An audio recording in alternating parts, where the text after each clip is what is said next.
Hello guys, good morning again dyan at good evening rito. Eto guys isang mabilisan na pag-uusapan natin, aba. Natandaan nyo ba nung huling Rage, ano ba ang tawag ron? Nag-convention sila, di ba? Nagkaroon ng pagpupulong ang Rage dito sa Cebu City, no?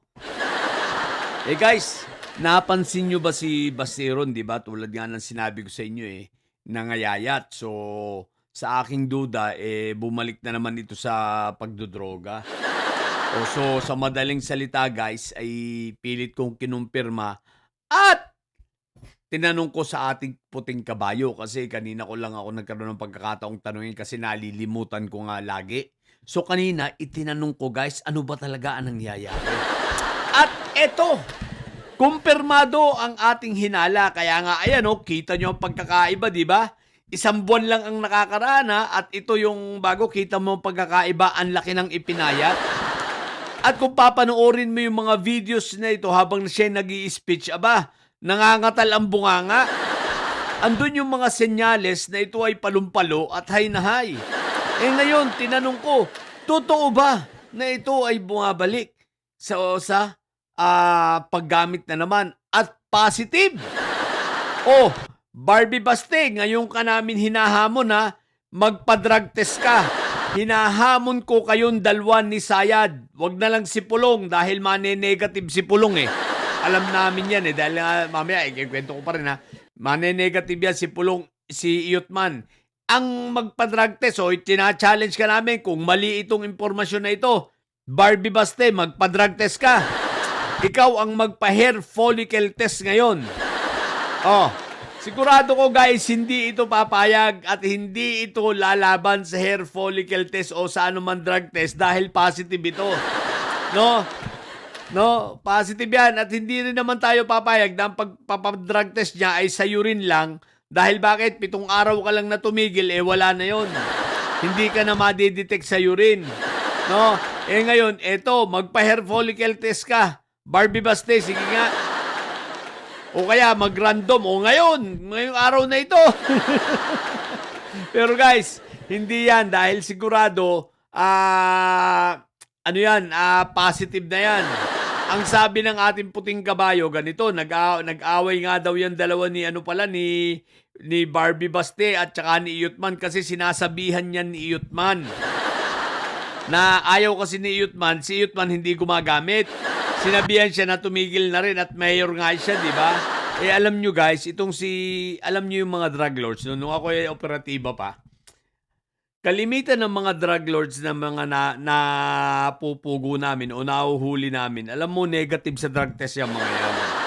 Sila mismo ay hindi gumagamit. Yan ang tatandaan nyo Hindi gumagamit ang drug lords. Paano lang yan nahuhuli ang mga yan? Unang-una, may alpha ka. Pangalawa, test buy. Pangatlo, mark money. Doon lang yan nahuhuli sa mga ganon. Pero kung ipapadrug test mo mga yan, kalimitan, negative. Kaya itong si Iyotman, yung prinsipyong yun, nakuha.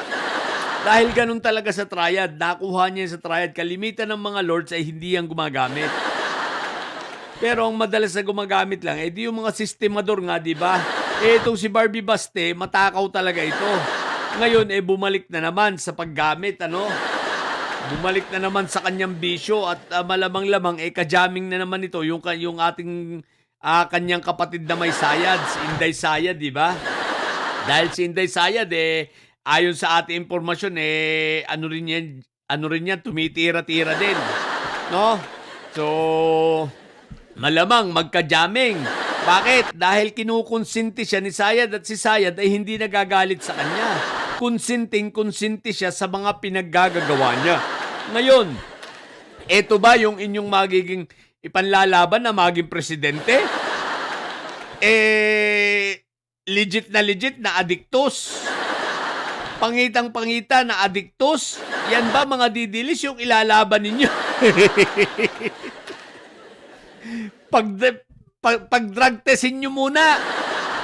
Yan ang dahilan at yan ay alam na alam ng mga taga Davao, Kilalang kilala yan at alam ito sa Davao City. Ito ay hindi na sikreto. Tandaan nyo tulad ng sasabihin ko yung mga pinaggagawa ni Barbie Basti ay hindi na sikreto sa mga taga Davao City. Kaya nga ayaw ng mga taga Davao City dyan eh. O, di ba? Dahil tulad ng madalas ko sabihin nyo, kung gusto ng taga Davao City yan, bakit si Fentaboy ang tumakbo? Bakit si Fentaboy ang lumaban? Di ba ga? Kasi nga, wala naman yan si Barbie Baste. Hindi yan gusto ng mga taga Davao. Ayaw dyan. Kaya ngayon, problemado sila kung sino ang ilalaban nila sa darating na eleksyon dahil sigurado, wala na. Hindi mananalo na ang mga Duterte dyan sa Davao City. Pagdating dito sa pagka-mayor, idamay nyo na yung mga congressman nyo dyan ng mga bobo. Diba? Kaya, naku po, Rudy. Yan ang problema nila. Anyway, so, kaya kitang-kita natin ang mabilis na pagpayat ni Barbie Basti, no? Wala namang sakit, hindi naman nagkakasakit yan, pero panoorin mo ulit yung video niya nung pagsasalita niya, ngatal na ngatal. Ngumingiwi. At yung pa nga, ang lakas ng uga. Kung merong balik alindog, eto, balik gamit. Balik droga ang hinayupak, di ba? What the heck? So, yan ngayon, si Bastian ang pinagmamalaki ng mga didilis. Kita nyo, kaya nag-away-away na yung magkakapatid eh. Pero syempre, iba pa, marami na silang isyong kinaharap bukod sa pampamilyang yan. Ang tawag dito, pati yung sa ICC, pati ito sa Senado, di ba? Puro palpak ang kanilang mga plano, palpak ang mga nangyayari, kaya talaga ito mga ito, turiro na.